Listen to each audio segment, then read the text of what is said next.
ایک شخص زندگی موت کی جنگ لڑ رہا تھا اور اس کے 4 بیٹے تھے.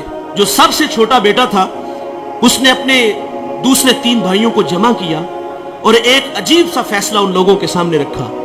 کہا دیکھو والد بیماری سے جنگ لڑ رہے ہیں اور انہیں خدمت کی ضرورت ہے.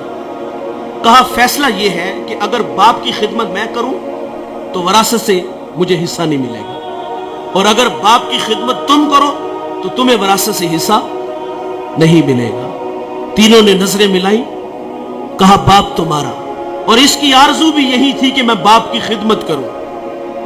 میرے آقا فرماتے اس نے اتنی خدمت کی جب والد دنیا سے جانے لگا. وہ ہمارے پنجابی میں کہتے ہیں نا کہ جا پتر تینوں ستّے ہی خیران ہے. جب دنیا سے اس کا والد گیا تو اس پہ راضی گیا. زندگی کی بہاریں لیل و نہار کروٹیں بدلتے رہے. الاختصار، ایک شب وہ سویا اور خواب میں کوئی اللہ کا بندہ ملا. اس نے کہا کہ فلاں شجر کے نیچے 100 درہم پڑا ہے، جاؤ اٹھاؤ اور لے آؤ. وہ کہتا ہے کہ آیا کہ اس میں برکت ہے؟ کیونکہ کثرت اور ہے برکت اور ہے. کہا اس میں برکت نہیں ہے.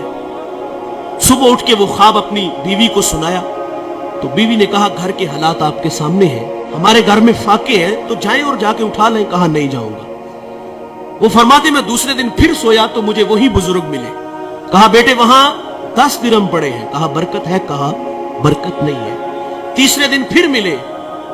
کہا وہاں 1 درہم پڑا ہے. کہا برکت ہے؟ کہا ہاں اس میں برکت ہے. گئے اور وہاں 1 درہم پڑا تھا، اٹھایا اور بازار چلے گئے. اور وہاں ایک شخص آواز دے رہا تھا 1 درہم میں 2 مچھلیاں. کہتے میں نے درہم دیا اور مچھلیاں لے کے گھر آ گئے اور ان کے پیٹ چاک کیے اور دونوں سے ایک قیمتی موتی نکلا. وہ موتی لے کے بازار گیا، سنار کو دکھایا تو اس نے کہا پورے بازار میں اس کی قیمت کوئی نہیں دے سکتا. بھلا زمانہ تھا، آج تو دھا لگا لیتے ہیں نا. کہا پورے بازار میں اس کی کوئی قیمت نہیں دے سکتا. یہ بات بادشاہ وقت تک پہنچی. اس نے جواہری بلائے اور کہا اس موتی کی قیمت لگاؤ. سنو دوستو، اس موتی کی قیمت 1000 درہم، 10,000 درہم، 1,00,000 درہم نہیں. اس ایک موتی کی قیمت 30 خچر. ان پہ جتنا سونا لاد لیا جائے اس ایک موتی کی قیمت طے پاتی ہے.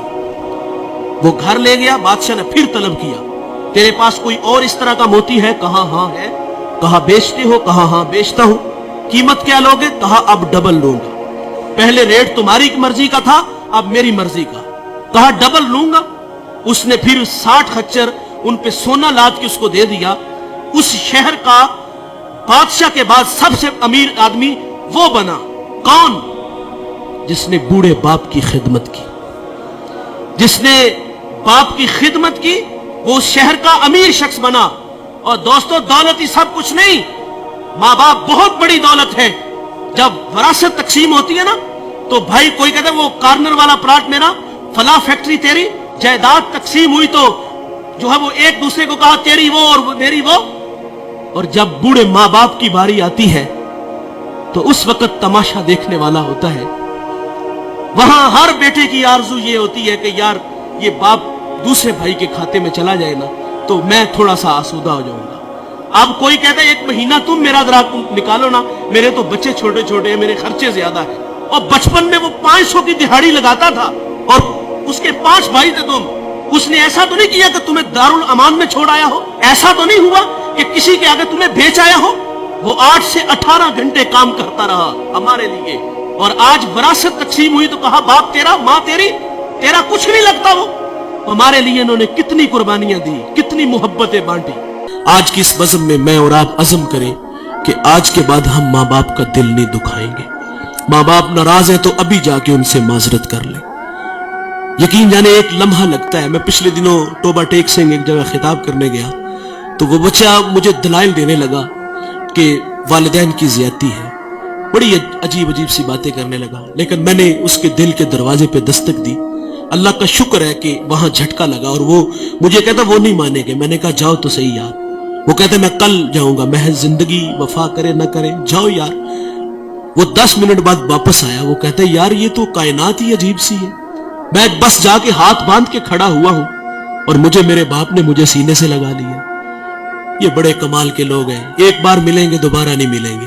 اللہ تعالیٰ سے دعا ہے کہ اللہ ہمیں ان کی قدر کرنے کی توفیق عطا فرمائے۔